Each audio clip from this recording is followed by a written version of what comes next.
to be the shortest person up at this podium. But anyway, thank you, Rhonda, for your kind and warm introduction. And good evening, everyone. It's a pleasure for me to be here with you tonight to celebrate this special occasion. Before I begin my remarks, I would also like to say a special thank you to both David Cole and Roger Penske for your kind words about Dick. He certainly respected the two of you and enjoyed both the personal and professional relationship that you shared over many years. Again, thank you.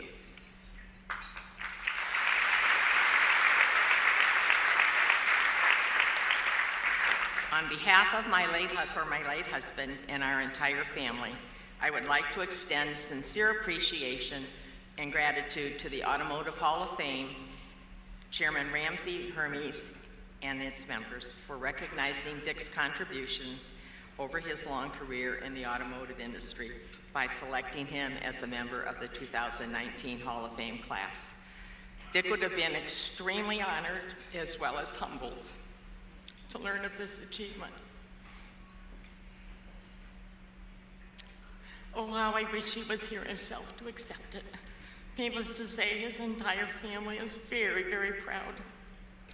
I would like to also thank the General Motors Corporation, Volkswagen, and the Chrysler Corporation, providing Dick the opportunity to be part of their management teams, where he strengthens his skill sets and knowledge while contributing to their respective efforts. A few highlights I remember, some of which have been mentioned. Dick being named one of the youngest plant managers in GM history at age 30. He was excited for the opportunity. For becoming part of history by being the manufacturing executive for the first foreign automobile company investing and producing vehicles in America with Volkswagen. And also for having the opportunity in the early 1980s to contribute to the amazing turnaround and saving of the Chrysler Corporation and the thousands of jobs that would have been otherwise lost. Last week, a good percentage of that executive team gathered to pay their respects to their leader, Mr. Iacocca, at his funeral. A special thank you also to the General Motors Board of Directors and Executive Team in 1992 to 94 for having the confidence in Dick Dauch to sell their forging and driveline plants to the investor group that he was leading. Hard to believe that was 25 years ago. American Axle became a reality on March 1st, 1994. What an exciting day that was in our lives, and very scary too. What an incredible amount of time, effort, planning, knowledge, skill, teamwork, and long hours required from so many men and women to make it happen and continue to do so. I would be remiss if I did not thank the men and women he worked with over his career for having confidence in his leadership ability and the loyalty, commitment, guidance, hard work, and support they gave to him. It meant so very, very much to Dick and to me. A large number of you attending tonight's function were a part of it in some way. Dick learned from you, he mentored you, he encouraged you, he provided tough love when necessary to help you, and he respected your contributions to the task at hand. I am sure you can add a few other things to the list.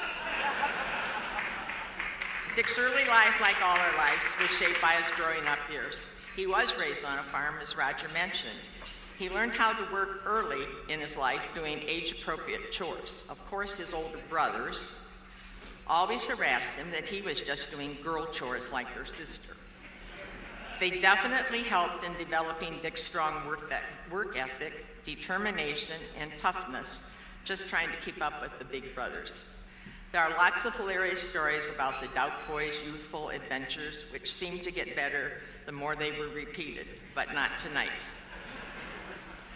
Dick's parents saw to it that as a family they attended church each Sunday and the children attended youth camp during the week. As often as the children complained, as most children do, this definitely was instrumental in guiding them in their faith. Dick's participation in sports over many years taught him the importance of always putting forth his best efforts, discipline, teamwork, perseverance, competitiveness, and especially at Purdue, time management skills where he juggled classes, homework, football, and his family. have to slide my piece over. All these early life lessons stayed with Dick throughout his life and proved applicable in so many ways. Dick loved the everyday challenge of the auto industry, spending a good portion of his early career in a plant environment where there were daily production goals to meet. He was well aware of how things were going at the end of the shift and if your team was successful reaching their goal or determining why the goal was not met. He enjoyed seeing a vehicle or a part come together through various stages of assembly. And I don't think ever once did he take a planned plant tour between the tape. He was back in amongst the machinery and wherever he could go that they weren't going to be expecting him.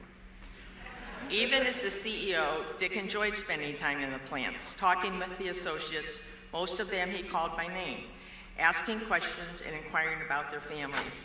He respected them and understood how valuable their contributions were to the good of the company. Many weekend date nights would find us either touring the plants on the outside or hopping on Dick's golf cart and touring the inside.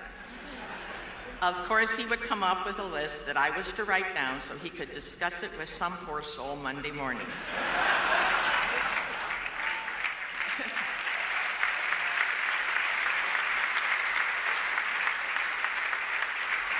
Dick was a great family man. His family was the most important part of his life. Although he worked long hours, he enjoyed being involved in the daily life of his family. It's hard for some people who only know him as a businessman to realize he changed diapers, gave baths, played on the floor with the children, and read books to them when were little. He spent time playing games and sports in the yard, as well as teaching all 4 of our children the joys of yard work. The kids were not too thrilled about the yard work. He played a lot of card games and board games using his negotiating skills, playing Monopoly with both generations. I quit playing with him long ago because I knew he was going to out-negotiate me, let's put it that way. He very much enjoyed coaching his son's Little League football and baseball teams. He built sandboxes in the backyard and loved surprising the children when they would be camping outside. We attended almost every game that our kids were involved with, whether it be a game, a meet, or an event they participated in through college, really. He had nicknames for all 4 of his children, which he called them that quite often. Supporting his family was important to him, and he continued to do so with the grandchildren. Dick taught our children and grandchildren the type of person he himself chose to be, that being honest, trustworthy, loyal, caring, positive, respectful, and a loving human being. Dick showed his family that working hard is a good thing and telling them that the only place you will find success before work is in the dictionary. He made sure they understood the meaning of A, B, C, and D, or your actions, your behavior, your consequences determined by your decisions. Then he would add, conduct yourself accordingly. Dick told them that if you coast in your life or in your job, the only way you will travel is downhill. In preparing my remarks for this evening, I asked my family to send me 3 to 5 words that came into their mind when they thought of their father and grandfather. It was no time at all before the text messages were pinging away. There were significant duplications in some of their responses. One thing for certain, they all knew he loved them dearly, whether it be his tough love or his tender love, and that he is missed by all of them. This is a rather lengthy list, but I felt that it needed to be complete. Thoughts that were provided to me by my family are role model, mentor, teacher, determined, fun-loving, stern at times, diligent, kind-hearted, encouraging, inspirational, visionary, disciplined, dutiful, devoted, my compass, loyal, intelligent, giving, passionate, leader, twinkling eyes, set goals, Boilermaker through and through, high integrity, one-of-a-kind patriarch. Dick is being honored tonight for his legacy to the automotive industry, but these thoughts and words are his legacy to his family, as well as the wonderful memories of his life spent with us. He was very proud of his family and called them the monuments of our life. And I share that feeling and would ask our family to please stand to be recognized. Family?